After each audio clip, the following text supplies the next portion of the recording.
Welcome back to Hold My Merlot. It's me, Fran. And I'm Rami. And of course, they're my pets, Emily and Ziggy and Milo. There's 2 cats and a dog. You might see them walking around or come on the couch. And with that, we'll get started. Today, we're trying a new French wine. This is called Chablis, okay? Doesn't it look fancy, all right? Now, this is 100% Chardonnay, all right? You can't get any better than this, all right? Yum, yum, yum. It's from single varietal Chardonnay. And it has a little bit of coriander in there and a lemon grapefruit citrus finish, okay? And so the perfect food pairings with this wine are turkey, chicken, basically like, all white meats, seafood, I like and Italian white meat. food. We're going to dig right into this, but honestly, it looks appealing, all right? If the bottle's anything to judge by. Yeah, it looks pretty. It looks like something that would be at Martha's Vineyard. It looks pretty fancy. Look at that. That's good. That finish? It's good marketing. Tell me, where'd you get it from? It's my local Fenwick Beer and Wine store. By the way, we're going to be podcasting from there in September. I'm going to get the details from the owner. He wants us to come. That's interesting. I didn't know. We're going to podcast around wine lovers. Look at us blowing up. We have sponsors now. Yeah. A wine sponsor. We're getting paid $0. That's okay. That's always great, but you got to start somewhere. Do we get free wine at least? Yes, there'll be wine tasting. Oh, there we go. Perfect. That's all we need. So let's do our tasting. First, we're going to start with the smell. Okay. Oh, God, that smells so good. Yeah, definitely. Smells like the ocean and citrus blend. I agree. It's like if the ocean and lemons just met somewhere and fermented. It smells good. What do you give the smell out of 5? About a 4.5. I'm going to give it the same. I'm coming down with a cold, I think. It's not give it. Yeah, same. But just joking. I'm just not. My nose is stuffy. I always get stuffy nose stuff every once in a while. I'm going to give it a straight 5 because I've had it before. It smells divine. What about the color, though? I like the color. I think it's very summery. It's late August, all right? Summer went by too quick. But look when at I the look layers. at this, look at the layers. No, I see it. But when I look at this wine, I see June, I see July. I see sitting out on the backyard on your nice porch over there, grilling some fish and some vegetables, or just sitting there talking about life with somebody very close to you, and you're sipping on this. Yeah, like my dog. Marty, what's that thing with the 3-layered thing that you said that it means it's a good wine? It's the oil. Yeah, the little thing at so it has the layer. Can you tell us what that means? To be honest with you, I'm not sure, but it's a high quality, just usually because there's a lot of tannins rising up, and so it kind of it's a process of smoothing stuff. Oh, as much process as of smoothing, huh? These producer notes are important, y'all. Pay attention, okay? So yes, I give it a 5. The color is a 5 for me. It's beautiful. I would say so as well. Gold. It's crispy looking. It's none of that nasty oil spill at the top. It's clear. Oil spill. I like that. Yeah, usually like in American wines, there's usually like that weird thing at the top. It looks like petroleum. Yeah. Like this, there's nothing like that. It's clear. You can see straight down through the wine. It is gorgeous. It is a beautiful Chardonnay. I give it a 5. I think we're kind of in the 4.55 range. I would say so, yes. So I say we give it a strong 4.5, 5-ish rating. It's Chablis is the name of the wine. It's spelled Chablis. We would say Chablis here, but it's Chablis by Vin de Bourgogne. Vin de Bourgogne. Okay, great. Please, marketing, help these people with stuff. Englishisize it for us, please. Let's see how many percentage alcohol by volume. 13% alcohol by volume. It's $35 before taxes, so it is expensive, but it's French and it's delicious. Yes, it is. Cheers. Cheers. Hold on, give me a second, y'all. Cheers. So, Fran, what do you know about vice presidents? I think I know very little about vice presidents. I know more than the average person because, like I've said on the show before, I'm a cable news junkie, so I do follow cable news, specifically MSNBC. So occasionally I dabble in CNN, but I'm too good for them now. I'll do the ABC Online and NBC Online, sometimes Bloomberg News every once in a while, but for the most part, I'm stuck on MSNBC and pretty much most of their programming all day. So I do know a little bit. Okay. How about you? What do you know about the vice presidency? Honestly, like most Americans, I don't know a thing about vice presidents. I think vice presidents are like, you ever play Sonic, like the Hedgehog 2, where like player 1 picks Sonic, and then player 2 is Tails. Is Tails, but like the game's like around Sonic, and so Tails was always flying off screen. Yeah, it doesn't really matter.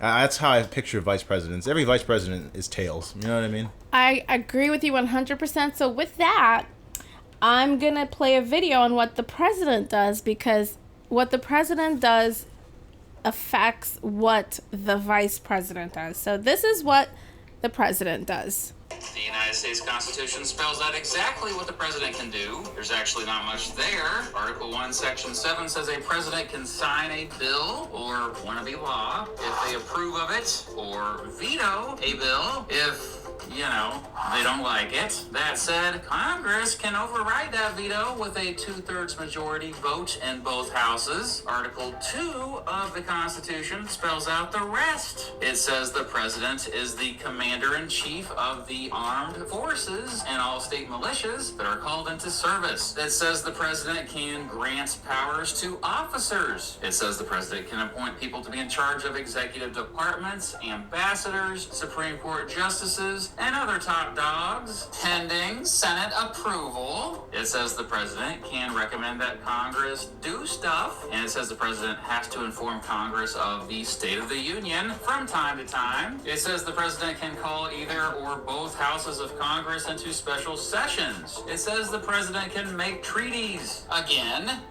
pending Senate approval. It says the president, in most cases, can pardon people convicted of federal crimes and prevent their punishments. It says the president can host foreign guests. And last but definitely not least, it says the president must do what they can to make sure laws passed by Congress are enforced.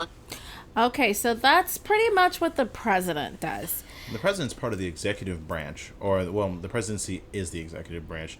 So of the three branches of government, which are the legislative and the judicial branch and the executive. And the executive is pretty much basically they enforce the laws. Right. And so essentially being president, honestly, is kind of overrated, at least in the United States. Okay, so I think a lot of people get the presidency confused because the president is always on television. And I think a lot of people inflate and think that the president runs everything in this country.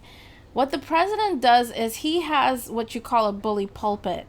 A bully pulpit is basically like a microphone, and he has influential power to make things happen. So he can talk about specific policies that he wants to put into place. He can warn people about certain things that are about to happen within the economy if we don't do certain things. And he could push forward certain policies. And what the president really does is he's basically gives the economy confidence. That's literally what the president does. The president does not run the entire country. He enforces the laws within the country, and when Congress passes laws and acts and bills to either fund specific projects that are going to be good for the economy of the people of the United States, the president either signs or vetoes those laws and or bills. That's pretty much what the president does. Now, I wanted to talk about the presidency because the vice president is the person that is the right hand person of the president. So I'm going to talk about what the vice president does. The history of the vice presidency of the United States is pretty short. Basically, the vice presidency, I believe, at one point in time wasn't even a position. There was no vice president for very many years within the United States history. And I want to say the vice president slot became open around the 1860s. And I think the vice president had to be voted in, like just like the president had to be voted in. But the position was so irrelevant that most people didn't even want to be the vice president. And there were very many years where the vice president would not even be in office. So you would have like a president in office and their vice president would be like in another state just chilling, because they essentially had no role. Fast forward to the Kennedy administration and many assassinations later, they realized the vice presidency, they realized, basically what happened is because of the assassinations, they needed to replace presidents. And the vice president kind of morphed into a position where they got more and more power over the years because of the many times that presidents were either incapacitated and couldn't do their job and or were murdered. So after the Kennedy assassination, the vice president kind of started getting more and more roles and more power because someone had to take over. Fun fact, though, vice presidents don't have a really good track record of actually becoming president eventually. Outside of a few noticeable exceptions, such as H.W. Bush, who was the vice president for Ronald Reagan, or Biden or Lyndon B. Johnson. Most vice presidents don't ever really rise up to the presidential status. And so it's actually pretty interesting, at least in contemporary times, where that norm has been broken more and more frequently. We have Kamala Harris rising up to the presidency status, and personally, in just my opinion, Romney Jackson, I think she's going to win the upcoming election. Fingers, toes, and eyes crossed. But also, you have Biden. Eventually, he became president after being Obama's vice president for 8 years, and he would have won that election versus Trump. But unfortunately for Biden, he's a family man, and one of his sons died of, I believe, brain cancer. Yes. Because he went to war and, unfortunately suffered some injuries from the war that diminished his health, and he died. And Biden just had to grieve his son, which was so admirable, by the way. He gave up the most powerful position in the world, which is the presidency of the United States, to be with his family and grieve his son that he loves so much. And I remember something that he said in a speech one time, and I think it was when he won the presidency. He was like, I shouldn't be here. He was like, I really wanted my son to be president. Isn't that beautiful? Joe Biden is such a was a wonderful vice president to President Obama, and he's a fantastic and fabulous, and probably, I want to say now, one of the most consequential presidents within the United States history at this point. Because as VP, we'll talk about that later. But let me talk about what a vice president does. So this is what the vice president does. The vice president is, at this point in time, post the Kennedy assassination and many power moves forward with certain vice presidents along the way, is the right-hand person of the president. They take on major policies, and they do big projects for the president. For example, Joe Biden, when he was vice president for President Obama, I know he was one of the consequential people that helped move the Affordable Care Act forward. Because Joe Biden is a policy wonk, and he was in Congress for so long. He knew exactly what to do to get something like that passed. And it was a really big deal when that passed. Joe Biden also played a very pivotal role in basically creating a lot of Obama's foreign policy and influencing him on his foreign policy decisions. Because Joe Biden is well respected within the government for being quite a foreign policy wonk. And Obama didn't really have that experience. Right. And going off of your point as well, Kamala Harris was the immigration person within the Biden administration. She was constantly going to the border. She was constantly making speeches on immigration. And unfortunately, she was constantly overseeing the deportation of various peoples from Central America and the Caribbean. Here we go. I can't talk about what the woman did. Okay, so the vice president, is the president's right-hand person, and they take on specific projects to push certain policies forward or programs forward. Under the 25th Amendment, they take over in case the president dies, is assassinated, incapacitated for whatever reason. For example, I've given this example before. President Biden had to have an operation I want to say about a year and a half ago. And during that time that he was under, Vice President Kamala Harris was actually president for a few hours. She had to make any decision that was supposed to be made by the president would have been made by her. So she's actually already been president, even if it was for a few hours. So in case the president is incapacitated for any reason or is deemed unfit to be president. If you followed the news during the time that Trump was president, the 25th Amendment was talked about consistently on all major liberal stations and even sometimes on the Fox News stations, because sometimes he would do something so wild and so crazy, even people within his administration were trying to push for the 25th Amendment. The vice president is also the president of the Senate. They do all the tiebreakers, and they actually are supposed to conduct meetings within the Senate to push Senate policies forward. They're basically supposed to lead the Senate, but from what I've heard, usually the vice president gives that duty to someone within the Senate that they like to do the Senate meetings for them, and the vice president is also the person that officiates the ceremony for the next administration to take over and to take power. They count all of the votes within the Senate. So the vice president is the person that announces the next administration every year. It's usually, nobody usually even watches or follows that, but because of January 6th, we all know, like, everybody's going to probably be watching it this year to watch this official count of the electoral votes.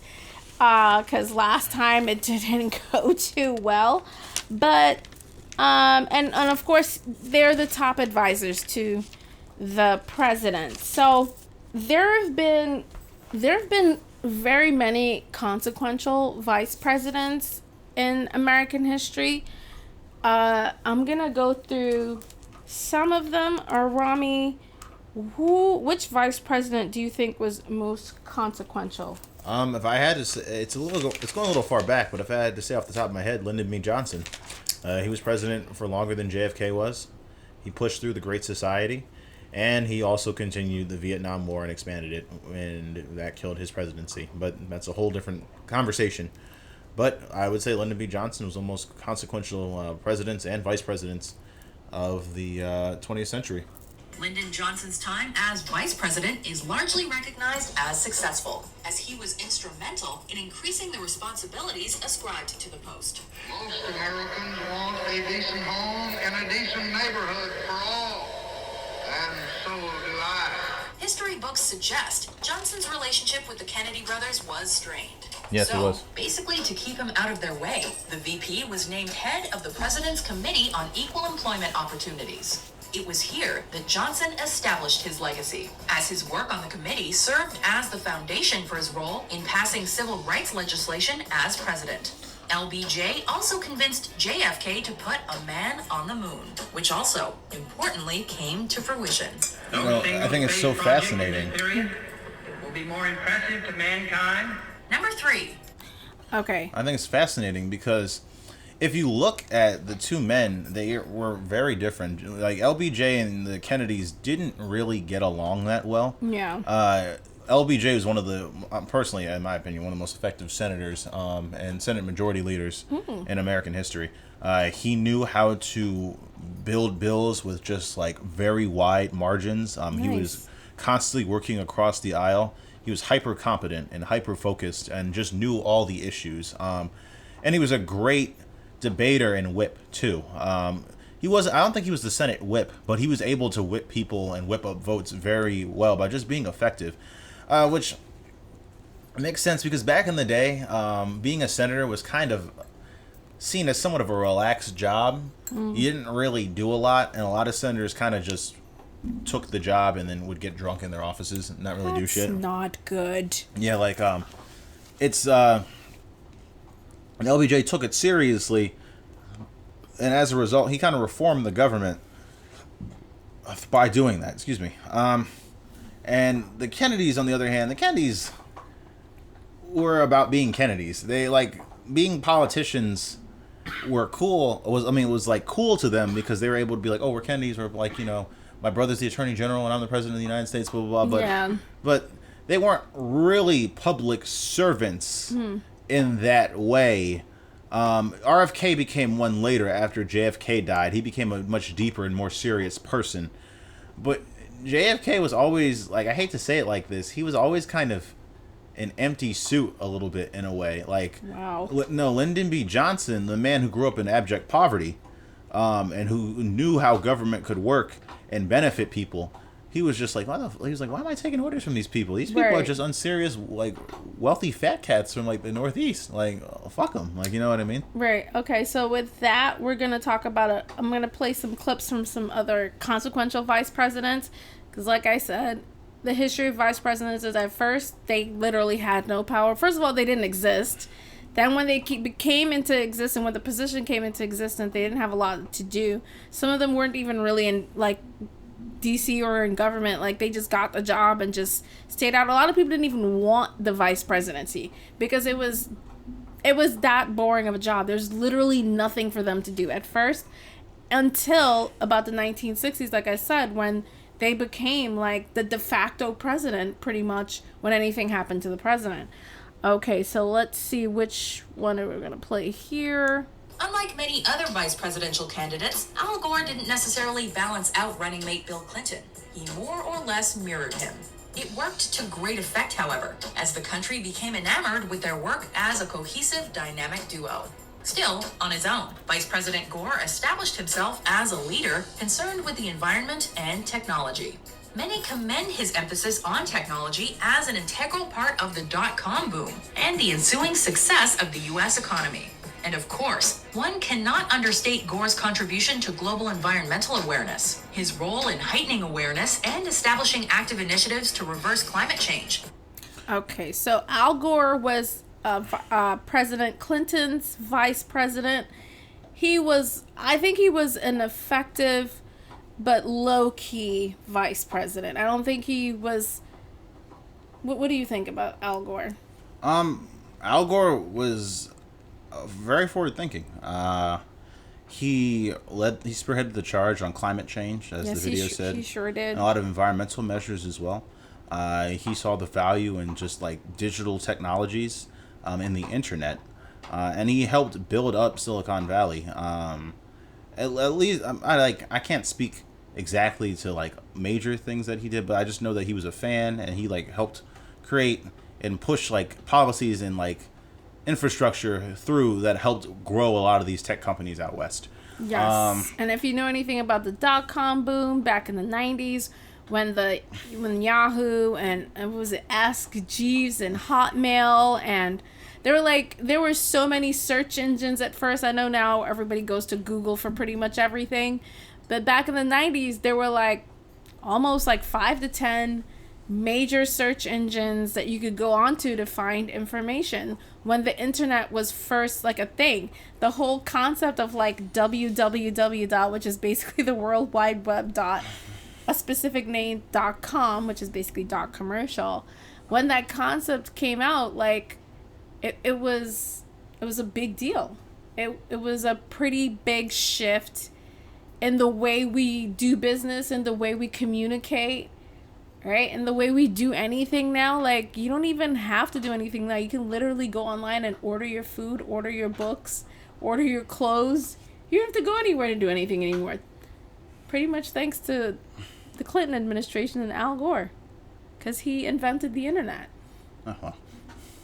If you didn't get that joke, go online and look it up. Well, honestly, and I think it's sad that Al Gore's become a joke because he's a really intelligent guy. No, I think that was a Republican joke. I was not being serious. No, I'm just saying, like, yeah, like I think Al Gore is somebody who hasn't gotten.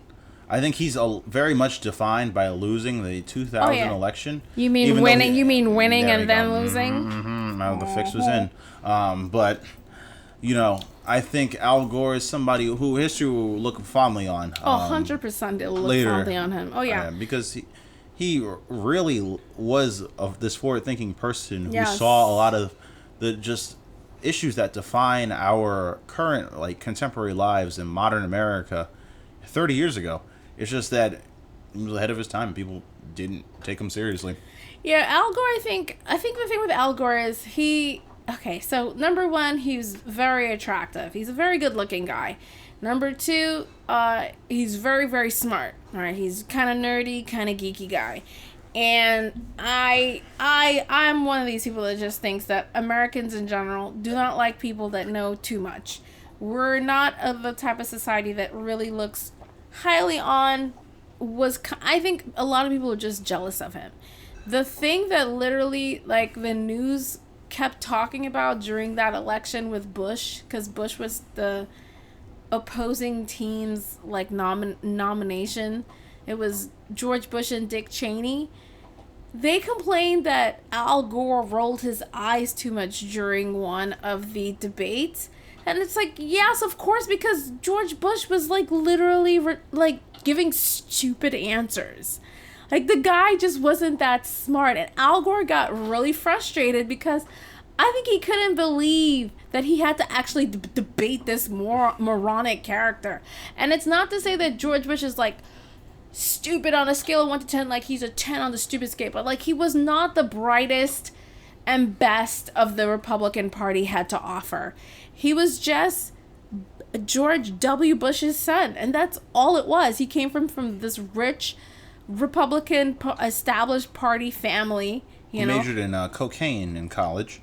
And alcohol, okay? And he just wasn't bright. Like, if you look up the history of George, I think he's George W. Bush, right? Is it Herbert Walker? Which one is he? No, he's George W. Bush. He's George W. Bush. Okay, so he's George Walker Bush.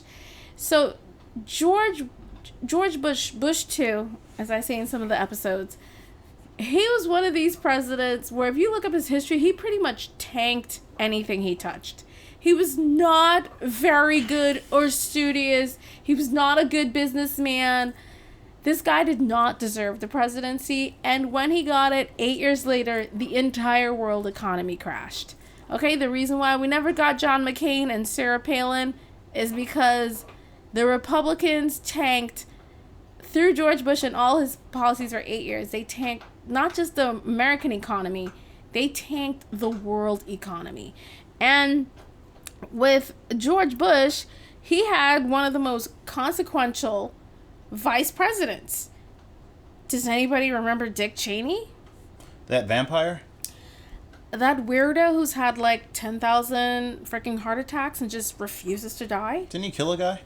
No, he accidentally shot somebody with some duck pellets. I don't think it wasn't like he hurt them, but he didn't kill anybody.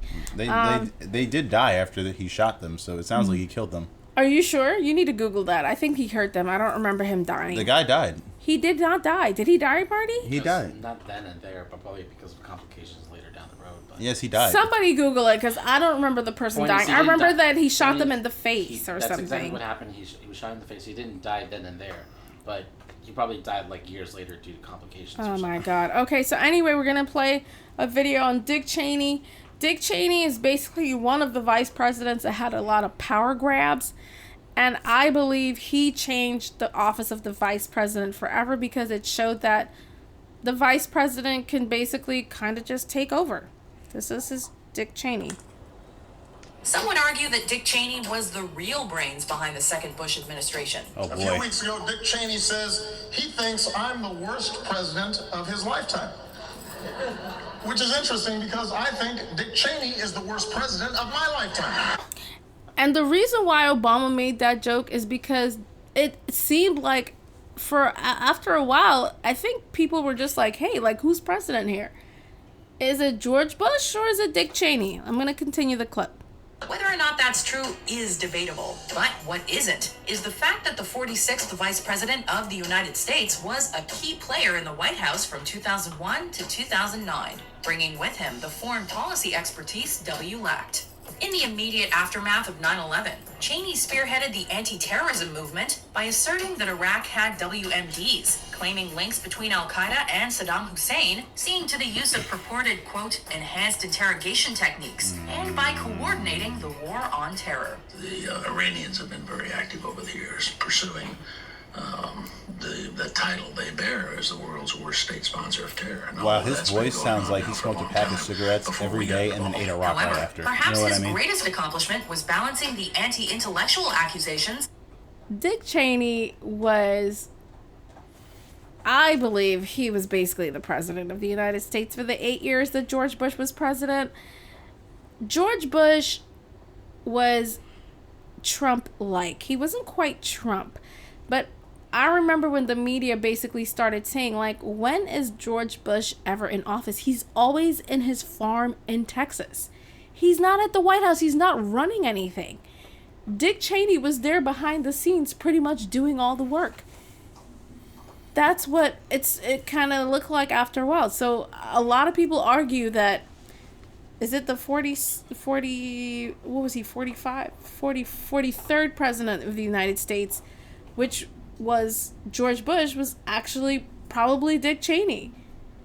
Basically, over the years, the vice presidency has changed and morphed.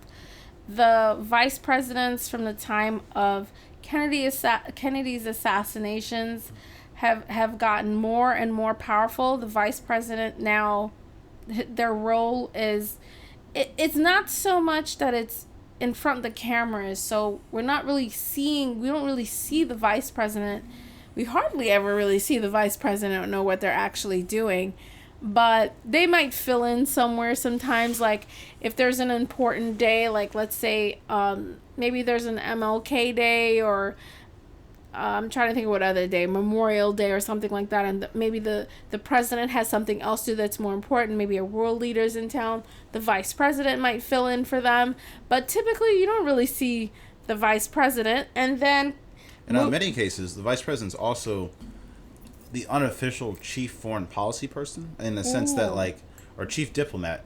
For example, Obama would send Biden to Israel frequently to meet with Israeli officials, in part because him and Netanyahu had a terrible relationship. Oh, they sure did. It was bad. Yeah, but also because that's just Joe Biden's role.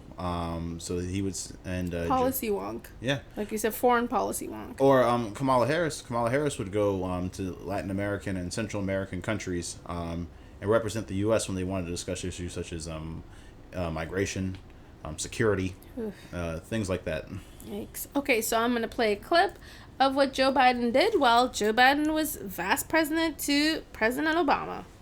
Unlike many vice presidents who have a ceremonial relationship with the president but do not take an active role in his decision-making process, Joe Biden acted as a serious advisor to President Barack Obama. We are absolutely, thoroughly convinced and optimistic about the prospects of this country. It's reported that Biden purposefully provided opposing views to the president's, so all perspectives were represented when choices were made. Every morning I've gotten up and I've had some policy concern that's on my mind that I was able to work on to try to change things. He was active in government, heading the Gun Violence Task Force and overseeing infrastructure spending in Obama's stimulus package. What's more, he helped pass the American Taxpayer Relief Act of 2012 and championed reauthorization of his own Violence Against Women Act. If women were the same percentage in the workplace, not even equal pay, just same percentage in the workplace, the total GDP would be $28 trillion greater. Biden's popularity can't be understated. Okay, so that was Vice President Joe Biden. Like I said, he also helped push through the Affordable Care Act. When it passed, there was a notorious Mike mishap where he said, "This is a really big fucking deal." I agree. Right? And I'm glad he said it. And it actually is one of the biggest deals. It is one of the most consequential legislative pieces of laws that have passed through the United States Congress that actually helped people, because, you know, prior to the ACA, which is the Affordable Care Act, aka the Obamacare, people would go bankrupt with medical bills because the insurance companies were literally denying people care that they were supposed to give them. Yep, pre-existing conditions. They would call things like having a baby would be like a pre-existing condition. It was they had the most ludicrous policies within insurance companies, and the insurance companies would pay their staff to deny people claims that were clearly within their policy to adhere to. And the ACA stopped all of that crap. They were like, you cannot do that. And yes, healthcare prices kind of went up and people had to pay a little bit more money, but it was not like people like Obama's mom, President Obama. One of the reasons why he made sure that bill passed is because he gave the story all the time when he was running for president that his mother, who I think had cancer, I forgot what his mother died of, died fighting with the insurance company on the phone. He watched it. He said my mom was fighting till the day she died for them to pay for her care. The care that she literally worked for at her job. And that broke his heart. That broke his heart. And I think he made sure that passed because of the pain he and his family, he and his sister and his grandma and grandpa went through watching the mom try to get these bills paid before she passed away. So, Joe Biden was part of that. Nancy Pelosi, too, of course, was part of the reason why the ACA passed. But Joe Biden did a lot for the Obama administration under the guidance of President Obama. Obama was the face of the presidency, but Joe Biden was literally his right-hand man. And I think he really and truly gave Obama not just foreign policy advice, but I think just in general, just how government operated, how things got passed. He had a lot of friends in Congress, and Obama was a 2-term senator. A lot of people talking about how J.D. Vance is just some 2-term senator guy. It's like, Obama was a 2-term senator too. He was barely in the Senate before he rose to the presidency. Obama rose to the presidency because he gave a speech, I think back in 2004, that people just went wild for. And it just elevated him to almost like a messiah kind of, messiah-like kind of position. And people just flocked to him because they thought he could solve all of their problems. But obviously, after 8 years, if you didn't notice that all your problems didn't get solved because you need also the House and the Senate to be on the same page. Fran, don't tell any black person over the age of 40 about that, though. I'm not going to lie to you. I worshipped Obama. Don't get me wrong. No, I'm just saying, Obama could do no wrong. He couldn't. Not for me. Obama bombed that Pakistani wedding. Everyone was like, oh, well, what were they doing in Pakistan, those Pakistani people? How dare they? I'm being ridiculous, but personally, I understand what the Trump fans are going through. When I tell you I struggled during Obama's presidency, I was poor and broke. Okay, y'all. Not saying I'm rich now or anything like that, but I had no money, and I don't care if not a policy he put in place helped me. I loved Obama. I used to watch Obama and cry. I totally understand where the Trumpers are coming from. I used to just watch him I should be in so much awe, and I just have so much admiration for him and his family. I was in awe of Michelle. I love the grandma. I love the kids. I bought all these magazines with them in it. I have a whole album dedicated to Michelle Obama pictures. So I get you, Trumpers. I get your love for that guy. I loved Obama the same, but just to be fair and honest, though, Obama pushed through a lot of legislation that actually did lift us out of basically an economic depression. He pushed through a lot of laws that did help a lot of people, and they did have an infrastructure bill that put a lot of jobs within the economy. So Obama did do a lot more than our friend Trump. All right, we're going to talk about what he pushed through, but that was a bizarre 4 years, to say the least. But that's Joe Biden, and so now you know a little bit about what Joe Biden did. I'm going to play a clip of what Kamala Harris has done as president, and then we'll discuss the future vice presidents of this country. Black people on the internet keep raising two questions about Kamala Harris. What is her black agenda, and why didn't she do it the last 4 years? First, if you want to know Kamala Harris's black agenda, look at what she's already done. As Vice President, Kamala Harris helped to pass the Emmett Till Anti-Lynching Act, provided $16 billion in funding to HBCUs, $2.8 billion for Pell Grants, $2 billion to black farmers, $2 billion to clean up pollution in communities of color, doubled the number of black businesses in America, and brought us the lowest black unemployment rate and the lowest black poverty rate in history. The Biden-Harris administration also expanded the child tax credit, which cut the black child poverty rate in half, capped the cost of insulin at $35 for seniors, which is especially important for black people who are disproportionately affected by diabetes, signed up 5 million more people for Obamacare, canceled $170 billion in student loan debt for 5 million people, pardoned thousands of marijuana charges, and on top of all that, even signed a law creating the first new black-related federal holiday in 40 years, Juneteenth. At the same time, they appointed more black judges than any administration in history, gave us the first black woman on the Supreme Court, and the first black vice president. Trump was president for 4 years, and he did none of those things. In fact, he was the first president since Nixon. Okay, so you have an idea of what Vice President Kamala Harris has been up to. Like I said, you know, she's not really on television, and a lot of the things that she does do is behind the scenes because she is vice president. One of the things that vice presidents cannot do is and won't do, and I've never seen them do except for Dick Cheney, is that they don't want to overstep their boundaries with the president, because the president is the face of the country. So they're the face of the country. They're like, I don't know, the father of the country pretty much, or the well, but you know what I mean. Like they're the representative of the world, of the United States, and you don't want to outshine the president. Maybe that's the word I'm looking for. You don't want to outshine the president as vice president. So they kind of typically stay in the shadows of the president, and they never say anything against the president. They always support everything that the president is doing or up to. Anytime the press comes up to them and tries any kind of move on them about anything the president has done, even if it's wrong, the vice president usually kind of dances around and makes sure to say, I'm with the president, you know, I'm 100% backing what the president has said, and I will talk to the president about how we should move forward.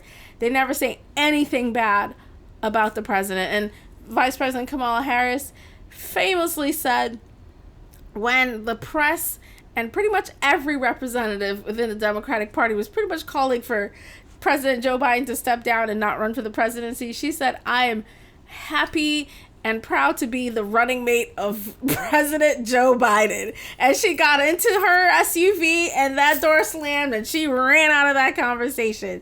So with that, so, you know, we've talked about what the history of vice presidents. We've talked about what the president does as well, and how the vice presidency has kind of morphed into basically, really what a vice president is supposed to be. And a vice president, right under the president. Oh yeah, and don't get it twisted. Most people when voting in an election are not voting based off the vice president. No, they're not. That's true. The vice president can help win certain states in an election. And that is why they're picked, by the way. Or appeal to certain demographics. Like, for example, Mike Pence appealed to white evangelicals, and he won Trump that vote. Now, they're always going to vote for Trump since that's one of the most heavily Republican demographics in the country, but he helped solidify Trump's support amongst that group, and, he was able to win the presidency based off of that. Or, for example, if we want to talk about, DEI hires and affirmative action, Joe Biden and Kamala Harris, both picked straight white guys. They sure did. In order to appeal to... Those are DEI hires, too. Yes, they are. All right, those are the DEI hires. They are the DEI hires. Exactly. All right, exactly. And if Trump was smart, and really wanted to get this party going, knowing that Vice President Kamala Harris was possibly going to be picked to run because Joe Biden got, he was getting bad press already, that he was a little too old to be running. The whole age factor was a factor before the debate that kind of made it obvious that he probably shouldn't be president for 4 more years. I don't understand why the Trump campaign didn't think that there was a possibility that Vice President Harris would get the baton to move on to the ticket. Because it's like, he was in decline. It was obvious that President Biden was in decline. And we, the public, didn't really even see it until the debate. Well, to be fair... The people that are really behind the scenes, like the reporters that are there, were talking about things like... I remember there was a whole press conference where a bunch of reporters asked...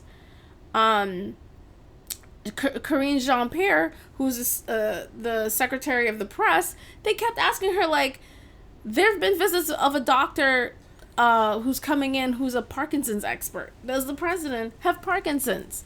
They were like, why are there all these visits from this one particular doctor? And that was, I believe, after the debate that people really started to dig in to see if there was anything really wrong with Joe Biden. Well, to be fair to the Republican Party, and I hate to say it like this, but you don't see a party just change its candidate literally overnight. Typically, you don't. Yeah. Actually, I don't think I've ever seen it before. Yeah, and shout outs to the Democratic Party.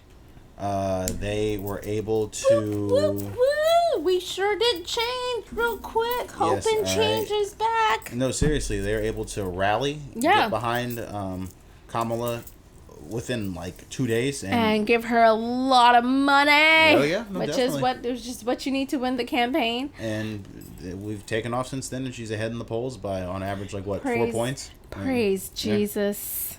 The producer here, so I'm gonna step in real quick, and I'm gonna ask our hosts just a quick couple of questions. Sure. Oh wow. Okay, Marty. So, as far as you know, what would be your favorite vice president?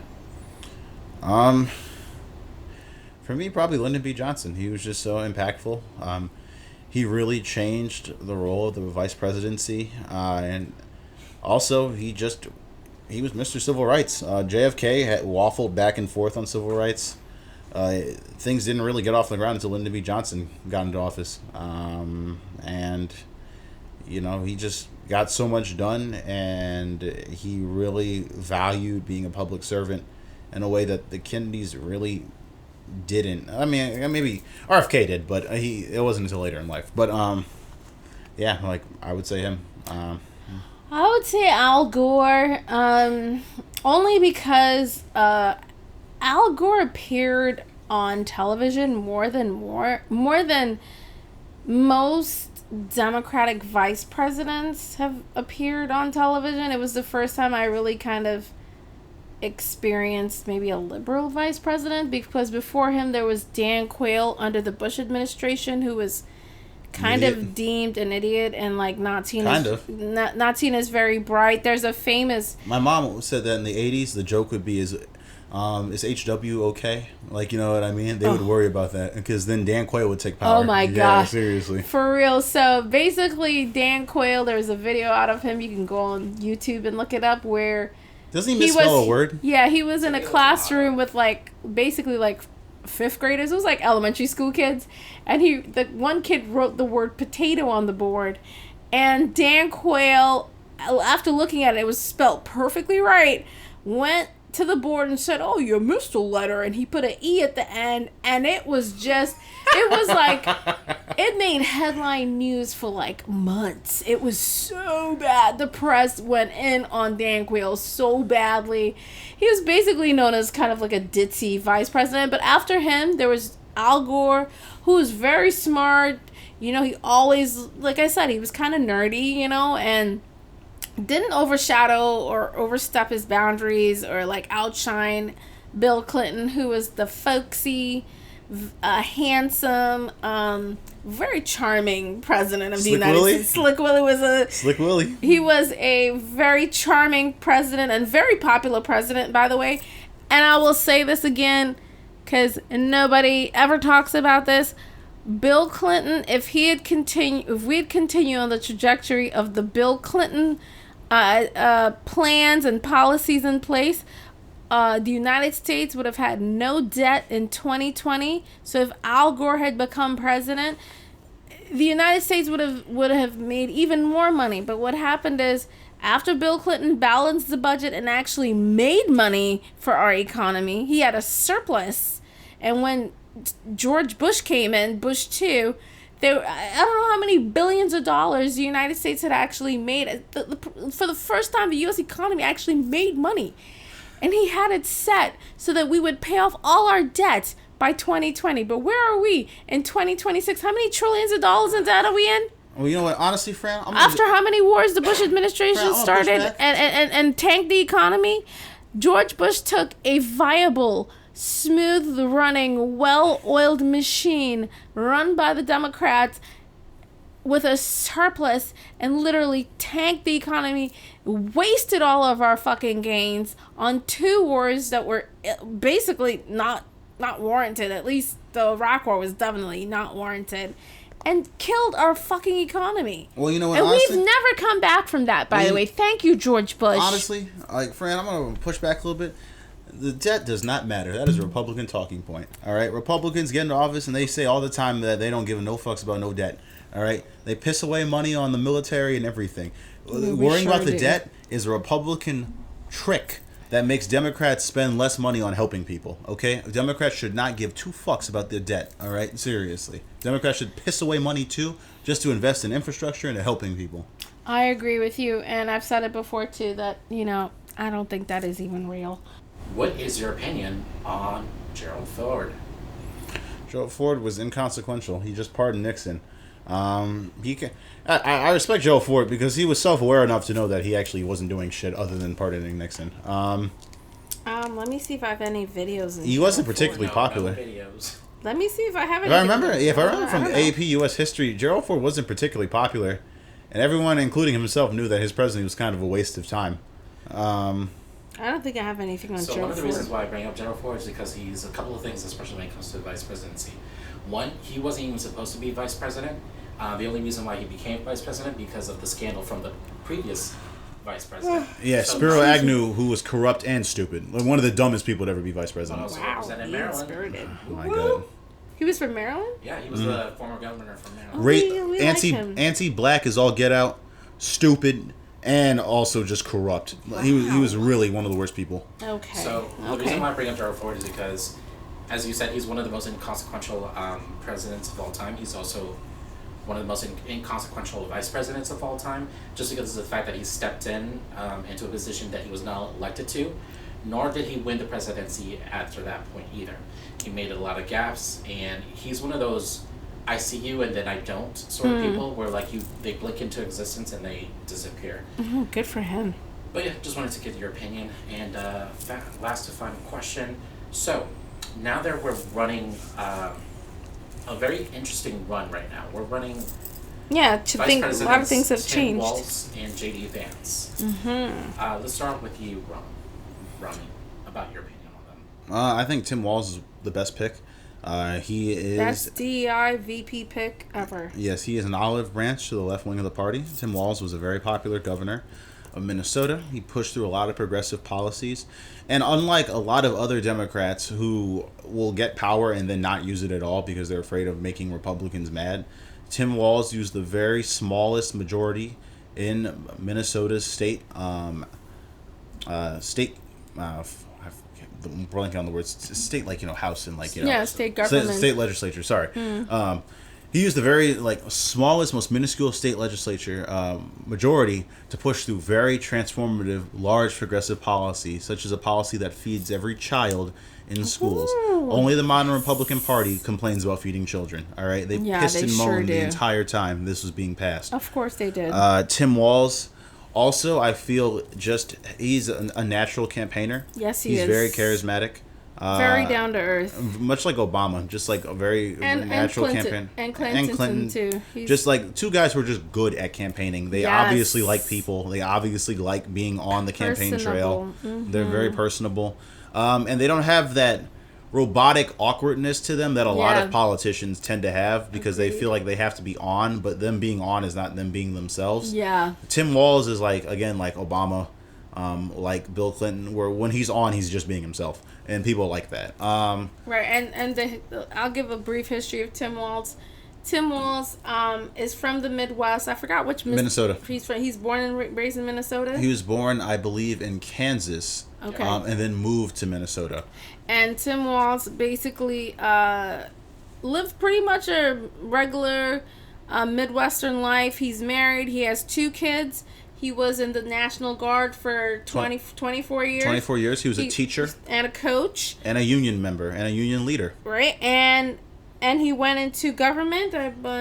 Yes, he ran for Congress. Mm-hmm. He was able to flip a seat in a red district, which was seen as a very large victory. He became a very, very important speaker on veterans issues within Congress. That's correct. He was able to really build ties across the aisle. Republican Congresspeople or congressional people who worked with him at the time on veterans issues said that Tim Walz not only knew the issue in and out, was just like a joy to work with. Mm-hmm. He was very positive. He was always pushing the issue forward. Yes. And he got a lot of policies created and passed to help our veterans. Tim Walz, let's see, what else? He's just a folksy Midwestern guy. Yes, he's very much a dad. And I cannot say just how personable and awesome, and just like you could just feel the warmth coming out of the television when he talks. He's just so natural.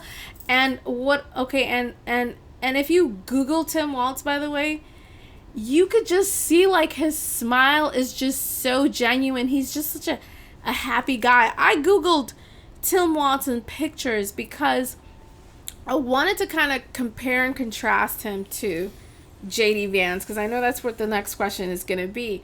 And if you look at side-by-side pictures of J.D. Vance and Tim Walz, just going through just a general image search, you will see that one guy kind of looks like deer in the headlights, kind of weird and like just not happy. Like J.D. Vance just never he never really looks happy. He's never really smiling. He looks like he looks worried about something and you just don't know what it is. But I don't think it's worried. I think it's just anger. Like yes. J.D. Vance. Yeah, he's an angry white man. I'm sorry to say it. He's an angry white man. He's an angry white man who's full of resentment. Yep. And it is so obvious. It's not only obvious, but it just consumes him in a way that's so total that it makes him incapable of actually interacting with humans. I would describe it as like he's the type of person where he doesn't know how to be angry, but he's angry all the time. Yes, so that's a good point. It's always this confusing, like, are you angry or are you not? And he can't act it out. He doesn't know how to interpret it or how to communicate he's angry. Yeah. And he tries to play it off like, I'm angry, but I can't show it to right. everyone. So it's this odd... It's just there's nothing natural about him.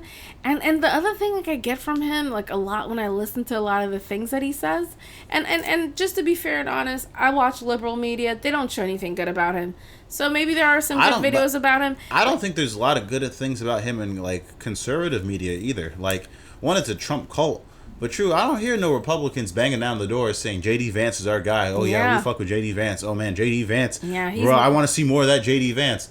When when he's like giving speeches at these Republican like conventions and events, everyone looks bored. Yeah. Did you see that famous picture where he like cracked a joke and then like the subtitle was "one person claps" and it's just like Jesus Christ, bro. Like, and just a little backstory about J.D. Vance. J.D. Vance was born in Ohio, I believe. He says he's from Appalachia.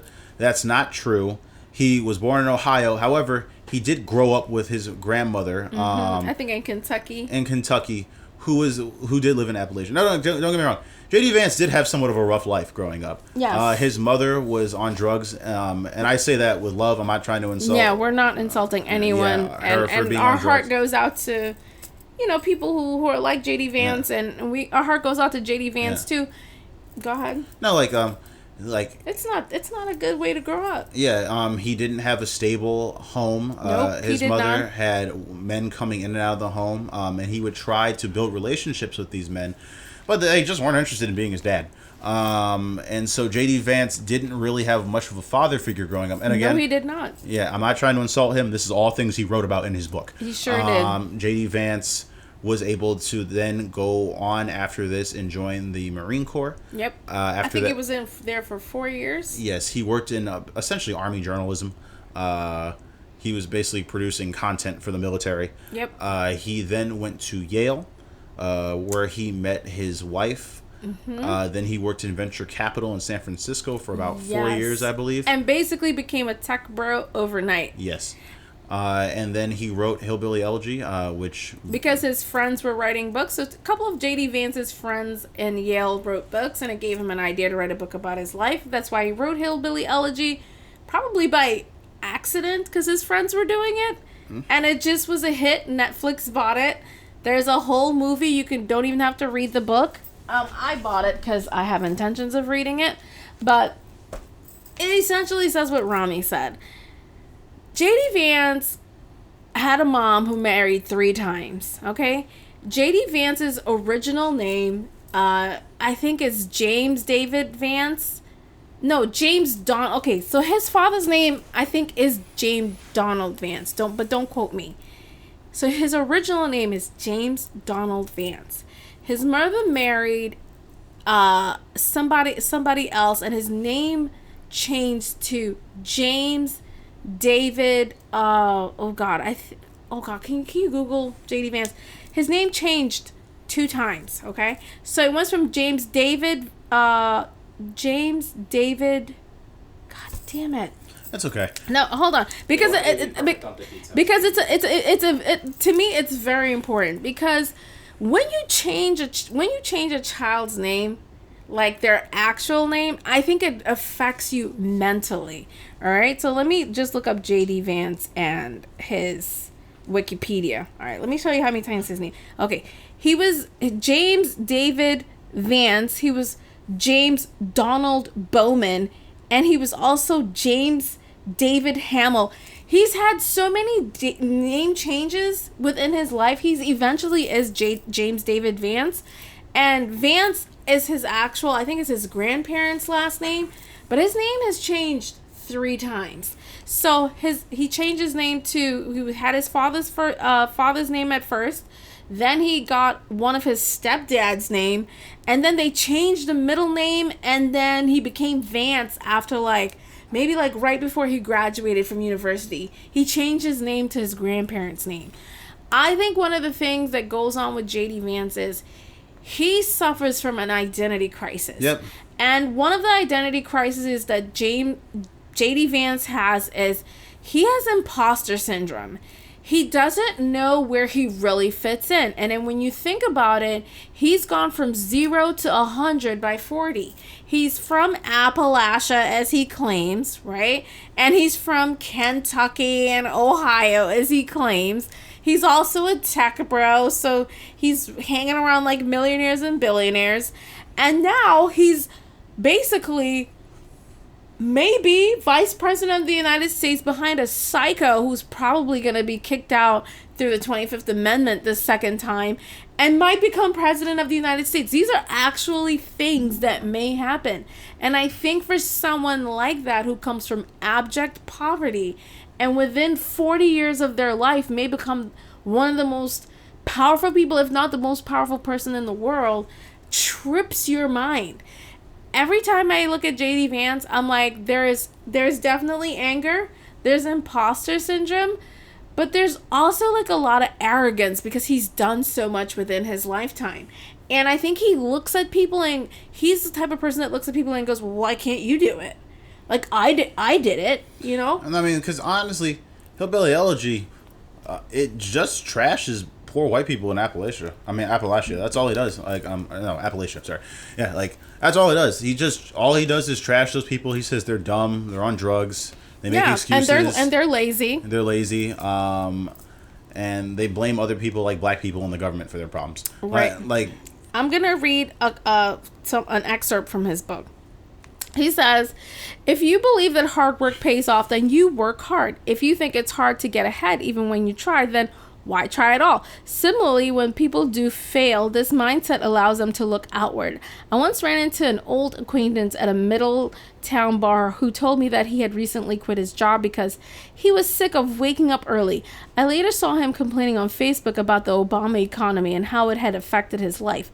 I don't doubt that the Obama economy has affected many, but this man is assuredly not among them. His status in life is directly attributable to the choices he's made, and his life will improve only through better decisions. But for him to make better choices, he needs to live in an environment that forces him to ask tough questions about himself. There's a cultural movement in the white working class to blame problems on society or the government, and that movement gains adherence by the day. So J.D. Vance's book trashes poor working white class and basically working class people, and it essentially blames the working class for their own problems. And like, this doesn't make him popular. I mean, with that demographic, it's so funny actually. If they do interviews, yeah, because their working class is literally Trump's base. No, but like they do interviews with people from that region, and they're like, "What do you think about JD Vance?" Like, "Oh, fuck him," and I don't blame him. I agree. Yeah. But here's the thing: I think JD Vance is the worst pick in modern politics. It's a Sarah Palin pick. It's Ohio so was bad. Ohio was already like. Here's the thing: yes, Minnesota's already a blue state, and Ohio's already a red state, but JD Vance he's not ready yet. He doesn't have that cross national appeal. No, he doesn't. No charisma. He has no charisma. He's too not relatable. Not likable. Here's the thing. Trump has a certain charm and charisma to him. Now, it's a very white, arrogant, bully charm and charisma to him, but it works and it gets him votes. I'm not going to lie to you. He's a rich asshole, and when people have money, people just let them get away with very bad behavior, and that's literally Trump in a nutshell. J.D. Vance does not have that. He doesn't connect with people. Like, when he went to that donut shop and said, "I'm J.D. Vance, I'm running for vice president," the woman was like, "Okay." That was embarrassing. No, and she was like, "I don't want to be on camera." That's literally what she said. And he keeps having very, very awkward moments with the general public. He just doesn't come across as a personable, likable person. And I think part of it is, in general, I think he's just an arrogant individual. Yes. He's an arrogant, person suffering from imposter syndrome. And also, he's also, honestly, he has the mindset of an incel and a misogynist. He wants to ban divorce. He wants to ban abortion contraceptives. He wants to essentially be Trump's bitch because he doesn't say anything. Like JD, okay, if you JD Vance has said so many crazy, quote unquote crazy, because they're actually correct. JD Vance has been shown saying things like Trump is the next Hitler, Trump is a bad president, Trump is a terrible pick, and in general, you can find a lot of video and a lot of audio with JD Vance basically during the Trump administration saying he's a never Trumper, and he thinks Donald Trump is a real weirdo, and he essentially calls himself an independent. He's not really a Democrat and he's not really a Republican, which I think would make more sense given his upbringing, rather than him trying to become this Republican figure. But I think that gets into the identity crisis. We're going to talk more about JD Vance in a future episode. Yeah. Our producer has been saying for the last 15 minutes to wrap it up. Yeah, so let's wrap it up. Yeah. What do you think is going to happen? Do you think, you know what, maybe this is the better question.